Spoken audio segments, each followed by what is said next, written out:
κύριο Αντιπεριφερειάρχη, τους εκπροσώπους των βουλευτών του νομού που παραβρίσκονται, τους εκπροσώπους των σωμάτων ασφαλείας, της αστυνομίας και της πυροσβεστικής, στους προέδρους του Πανσεραϊκού και της ΕΠΣ, δεν νομίζω να ξεχνάω κάποιον άλλον, στον εκπρόσωπο του Πολιτηρίου, τον κύριο Ρίγα, και τον αντιπρόεδρο, συγγνώμη, τους προπονητές μας, τους ποδοσφαιριστές μας, τους συνεργάτες μας.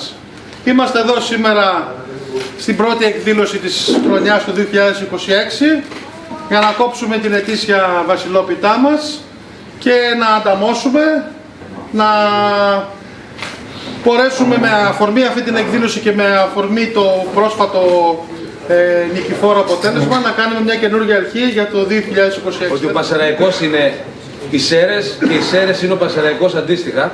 Εγώ αυτό το λέω, το τονίζω και το πιστεύω και νομίζω το έχουμε δείξει.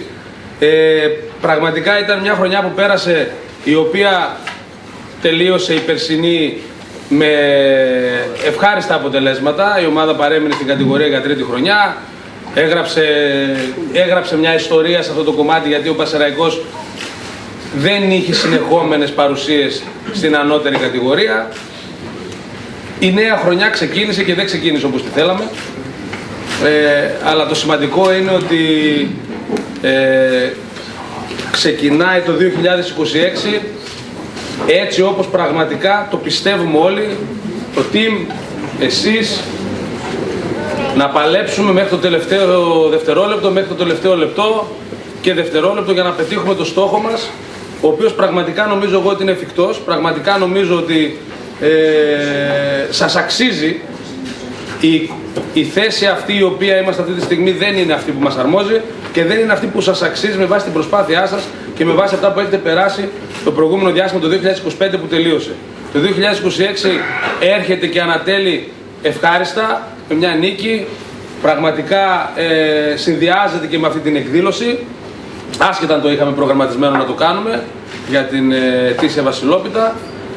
Εγώ αυτό που θέλω είναι η χρονιά αυτή να συνεχίσει να είναι ορόσημο για μας. Γιατί είναι μια χρονιά στην οποία ανακοινώθηκε η συνεργασία η οποία ξεκινάει με το επιμελητήριο, γι' αυτό είναι και άνθρωποι εδώ πέρα, ούτως ώστε πλέον να βρει το χώρο του και το μέρος το οποίο θα στηθεί αυτή τη στιγμή μια πασεραϊκή πολιτεία η οποία θα είναι πραγματικά κόσμημα για την πόλη, ένα γήπεδο καινούριο, αυτό το οποίο παρακαλάμε και θέλουμε όλοι να γίνει και θα γίνει τα επόμενα χρόνια.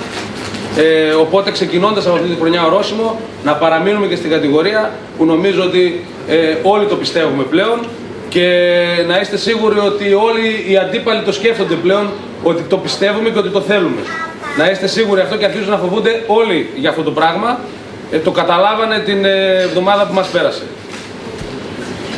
Δεν θέλω να πω περισσότερα λόγια, αυτό το οποίο θέλω να πω είναι ότι πραγματικά ο νομός, και αφού είναι εδώ και τα αφεντικά, πολλά από τα αφεντικά του νομού, κύριε Σπυρόπουλε, λοιπόν, νομίζω ότι ο νομός όλος χρειάζεται τον Πασεραϊκό, όλο αυτό να πάρει σάρκα και οστά και να το ακολουθήσουν όλοι, να το ακολουθήσει η πόλη, να το ακολουθήσει ο νομός και να μπει μέσα σε αυτή τη διαδικασία του να αγκαλιάσει αυτή την ομάδα, να στηρίξει αυτά τα παιδιά για να πετύχουν το στόχο τους. Όσο παραπάνω στηριχτούν αυτά τα παιδιά, τόσο πιο πολύ θα παλέψουν για το στόχο τους, τόσο πιο πολύ θα νιώθουν ευχάριστα, γιατί ναι, μεν επαγγελματίες ποδοσφαιριστές, αλλά όλοι θέλουν την αγάπη και την εκτίμηση του κόσμου και το χειροκρότημα. Δεν έχω να πω κάτι άλλο. Ο Πάτερ λίγο να ευλογήσει. Εξήλθεν ο φθόγκος σου, δεξαμένη το λόγο σου. Διού Θεοπρεπώς ενδογμάτισας τη φύση των όντων ετράνωσας. Τα των ανθρώπων ηθικάτε κόσμησας βασίλειον ιεράτευμα. Πατερός Ιε Χριστόν των Θεών οικέτευε, δωρήσαστε ημίν το μεγαέλεος. Εις το όνομα του Πατρός και του Υιού και του Αγίου Πνεύματος. Αμήν. Χρόνια πολλά, καλή και ευλογημένη χρονιά, πάντα νίκης και επιτυχίες. Σας ευχαριστούμε πολύ.